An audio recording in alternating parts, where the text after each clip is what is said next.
السلام ناظرین، میں ہوں امداد سومرو۔ میرے سامنے آج دو خبریں ہیں۔ ایک خبر یہ ہے کہ قائد حزب اختلاف شہباز شریف کی اہلیہ اور 2 بیٹیوں سمیت ان سے تعلق رکھنے والے 10 افراد کے نام ECL میں شامل کرنے کی وفاقی کابینہ نے دے دی ہے منظوری۔ اور دوسری خبر یہ ہے کہ چارسدہ میں 2.5 سالہ بچی کو جنسی ہوس کا نشانہ بنانے کے بعد قتل کر کے پھینک دینے کے جو مجرم ہیں، جو درندے ہیں، وہ پکڑے نہیں گئے ابھی تک۔ اور IG خیبر پختونخوا کا کہنا ہے کہ یہ ایک اندھا کیس ہے، اندھا مقدمہ ہے، کوئی پتہ نہیں کون ہیں اس میں ملوث، لیکن وہ کوشش کر رہے ہیں کہ جو مجرم ہیں، جو درندے جنہوں نے بچی کو اپنی ہوس کا نشانہ بنایا، ان کو گرفتار کریں، قانون کی پکڑ میں لے آئیں۔ میں نے 2 خبریں صبح سے بار بار TV پر ریپیٹڈلی سنی، اور وہاں سے مجھے سمجھ آیا کہ یہ کیوں ہو رہا ہے، یا جو سوال اٹھا کہ بچیوں کے ساتھ زیادتیوں کے واقعات، ایک رپورٹ جو کچھ دن پہلے میری نظر سے گزری تھی اگست میں، کہ بچے اور بچیوں کے ساتھ زیادتیوں کے واقعات تیزی کے ساتھ بڑھ رہے ہیں، اور روزانہ 8 سے زیادہ بچے، ابھی 8 سے 10، لیکن کم از کم 8 بچے اور بچیوں کا روزانہ ریپ ہوتا ہے یا قتل کیے جاتے ہیں۔ یعنی ریپ تو ہوتا ہی ہے، پھر کچھ واقعات ایسے ہوتے ہیں جس طرح زینب کا ہوا تھا، جس طرح اب چارسدہ کی بچی کا ہوا، جس طرح کچھ عرصہ پہلے خیبر پختونخوا میں اسکول کی یونیفارم پہنی بچی کی لاش جو ہے وہ کھیتوں سے ملی تھی، اس کے ساتھ بھی زیادتی کی گئی تھی۔ پتہ نہیں اس کے مجرم پکڑے گئے کہ نہیں پکڑے گئے۔ مجرم پکڑنا تو چلیں، مجرم پکڑے بھی جاتے ہیں، کہیں نہیں بھی پکڑے جاتے۔ یہ ہو کیوں رہا ہے، اور ان واقعات کی روک تھام کیوں نہیں ہو رہی، یا ان واقعات کے اوپر جو ہمارے اداروں کا رد عمل ہے وہ بنیادی طور پر سوال ہے سب سے بڑا۔ اور خاص طور پر اس حکومت میں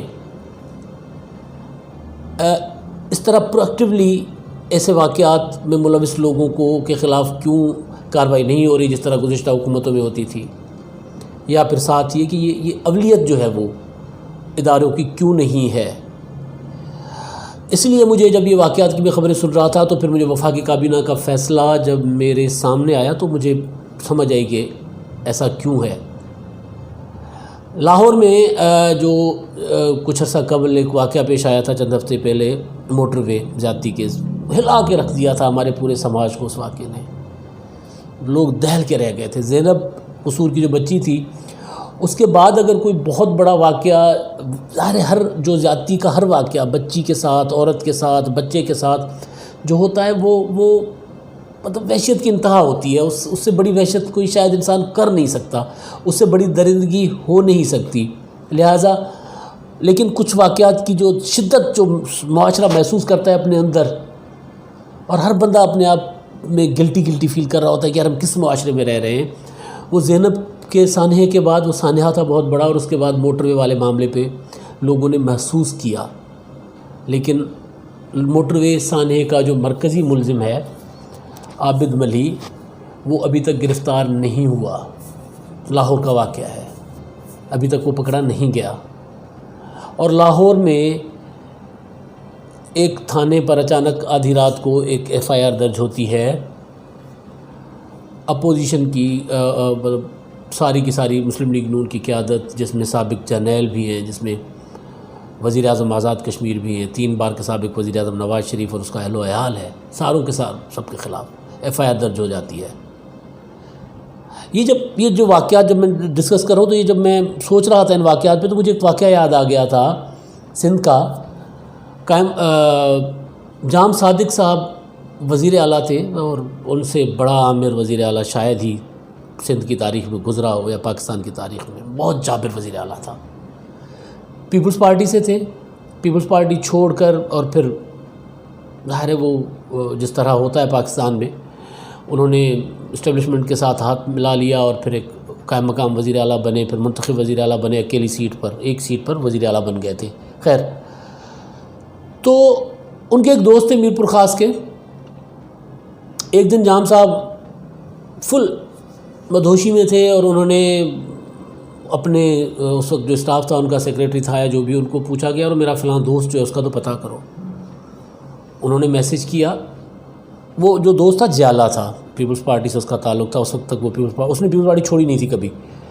پھر انہوں نے جو بھی افسر تھے، جو بھی ان کے سیکریٹری یا جو اسٹاف تھا، انہوں نے متعلقہ ڈی سی کو فون کیا کہ بھائی فلاں بندے کا پتہ کرو، سی ایم صاحب پوچھ رہے ہیں.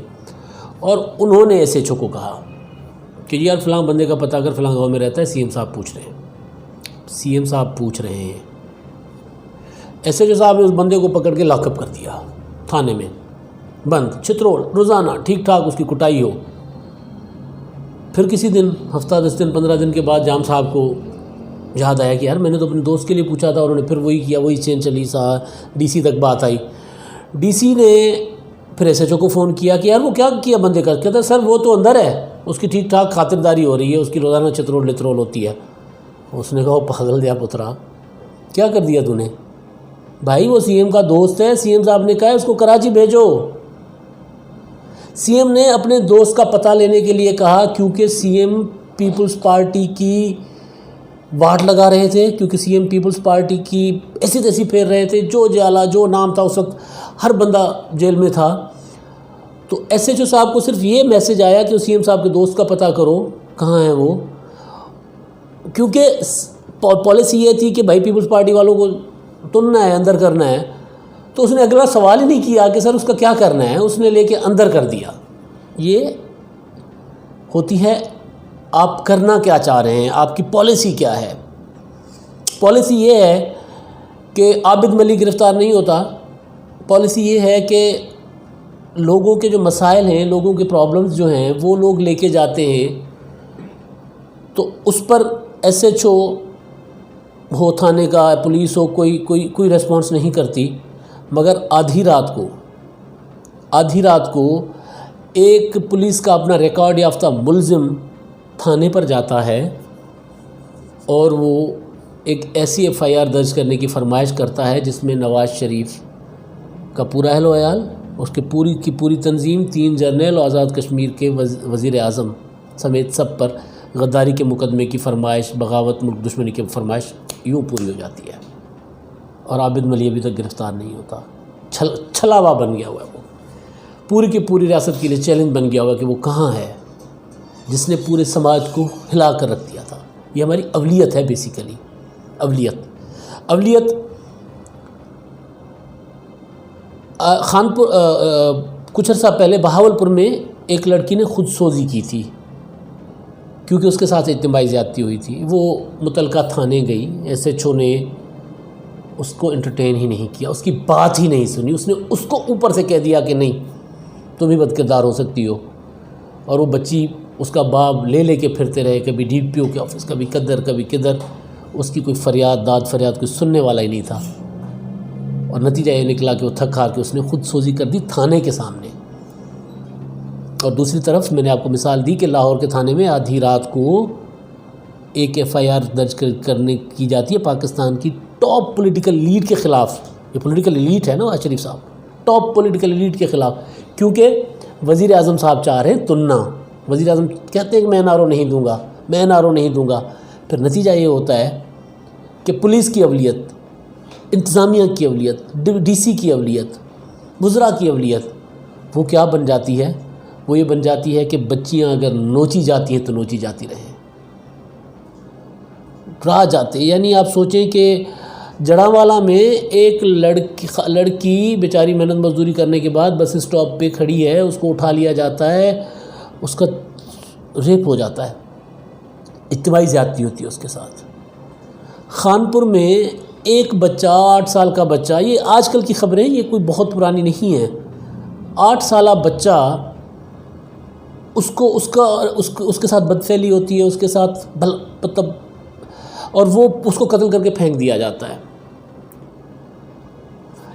یہ سارا کچھ تب ہوتا ہے کہ جب آپ کے اداروں کی، آپ کی ریاست کی، آپ کی، کیونکہ حکومت، ریاست جو بیسیکلی حکومت کے ذریعے چلتی ہے نا، تو جب آپ کی حکومت کی اولیت کیا ہوتی ہے، لوگ تو یہ دیکھ رہے ہوتے ہیں، تھانے دار یہ دیکھ رہا ہوتا ہے، ایس ایچ او یا جس کو قانون پر عمل کرنا ہوتا ہے وہ یہ دیکھ رہا ہوتا ہے کہ جناب میرے وزیر اعظم صاحب کی پالیسی کیا ہے، میرے وزیر اعلیٰ صاحب کی پالیسی کیا ہے. وہی میں نے جام صادق والا جو واقعہ سنایا، وہ دوست اپنے ڈھونڈ رہے تھے اور دوست کو تن دیا کیونکہ وہ باقی ساروں کو انہوں نے سمجھا کہ یہ بھی وہ ہے.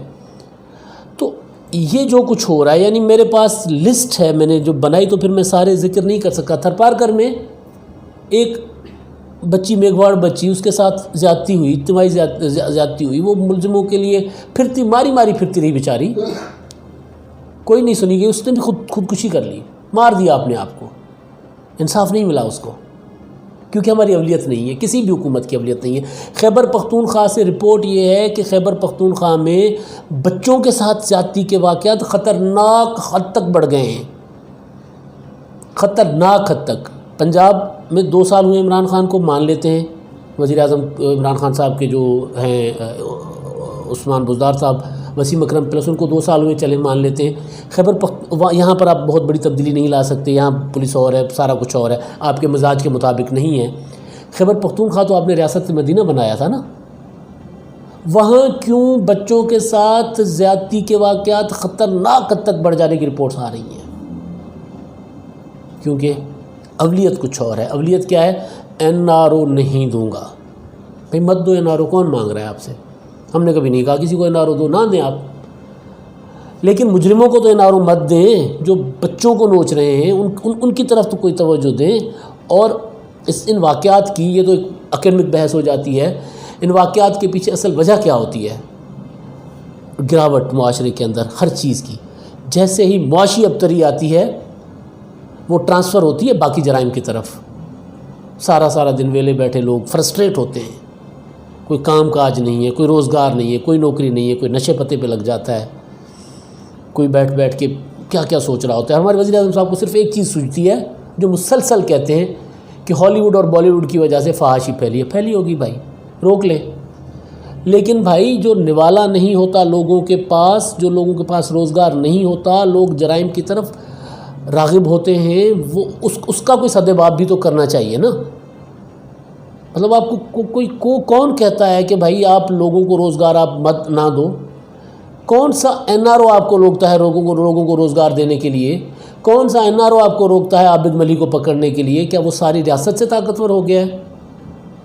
شہباز شریف کا تو پورا اہل خانہ، آصف زرداری خاندان سمیت ECL پر ہیں رکھے۔ عابد ملی کو کس نے فرار کروایا ہے؟ 4 سدہ کی بچی کا مرڈر کیس کیوں، مطلب 3-4 دن ہو گئے، تو مطلب 6 کو بچی لاپتہ ہوئی ہے، اس کی پھر لاش ملتی ہے۔ یار جب وہ لاپتہ ہوتی ہے تو کس نے ڈھونڈنا تھا اس کو؟ کیونکہ آپ کی پولیس اپوزیشن کے پیچھے تھی،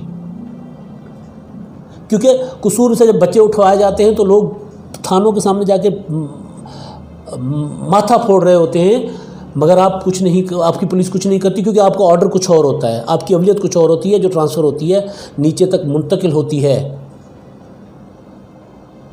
بس جاتے جاتے صرف ایک گزارش، بیگم بشرا صاحبہ، آپ کا بھی میں نے وہ دوبارہ ریپیٹڈ سنا، وہ آپ کا انٹرویو تھا ندیم ملک صاحب کے ساتھ، انتہائی احترام کے ساتھ آپ نے وہ بہت ایک کمال بات کی تھی موٹو والی، کہ آپ نے نماز پڑھتے ہوئے جب موٹو کو اشارہ کیا ذرا حقارت سے، تو صوفے کے پیچھے جا کے وہ رونے لگ گیا تھا، اور تب سے موٹو آپ کے ساتھ ہے۔ آپ کو موٹو کے آنسو نظر آ گئے تھے۔ آپ ہی نے ایک بار کسی معاملے پر وزیر اعظم صاحب کو کہا تھا کہ جناب آپ وزیر اعظم ہیں، آپ کوڑھیں مت، آپ اقدام کریں، عمل کریں۔ آپ عمران خان صاحب کو ایک بار پھر یہ بتا دیں کہ سیاستدانوں کو جتنا مرضی جیلوں میں ڈالیں جیل دیں، نئے جیل بنا دیں، جتنا اندر کرنا ہے کر دیں، مگر اپنی پریورٹی میں یہ بھی بنائیں کہ بچے محفوظ رہیں۔ اپنی اولویت میں کسی غریب کا کوئی تھوڑا سا جو نوالا چھینا جا رہا ہے نا، یہ ساری چیزیں اسی سے جنم لیتی ہیں، اس میں بھی ڈالیں۔ آپ وزیر اعظم صاحب کو یہ بھی کہیں، آپ کے رحم دلی کا میں قائل ہوں، کیونکہ آپ ایک تہجد گزار نمازی ہیں، اور مجھے پتہ ہے کہ نمازی لوگ اس طرح گھروں میں کتوں کو نہیں رکھتے، لیکن آپ کو سے وہ موٹو کے آنسو نہیں برداشت ہوئے تھے، اور میں دل سے مانتا ہوں کہ آپ نے ایسا ہی کیا ہوگا جیسا آپ نے کہا ہے۔ تو یہ جو بچیاں نوچی جا رہی ہیں نا، ان کے لیے بھی وزیر اعظم صاحب کو کہیں کہ کچھ کریں، اور یہ روزانہ جو سر عام لٹکا دیں گے، یہ کر دیں گے، وہ کر دیں گے، پالیسی بنائیں، کوئی لوگوں کو ان مشکلوں سے نکالیں، مصیبتوں سے نکالیں، تبھی جا کے یہ واقعات تھمتے ہیں۔ لٹکا دیں سر عام، جس کو لٹکانا ہے، اس سے فرق پڑنا ہے تو آپ دیکھ لیجئے گا، مگر اگر لوگوں کو تھوڑی سی معیار زندگی، تھوڑا سا لوگوں کو ریلیف ملے گا نا، تو شاید وہ خالی دماغ جو ہوتا ہے نا، وہ شیطان کا گھر کہلاتا ہے، پھر وہ کئی وارداتیں کرتا ہے ایسے لوگ۔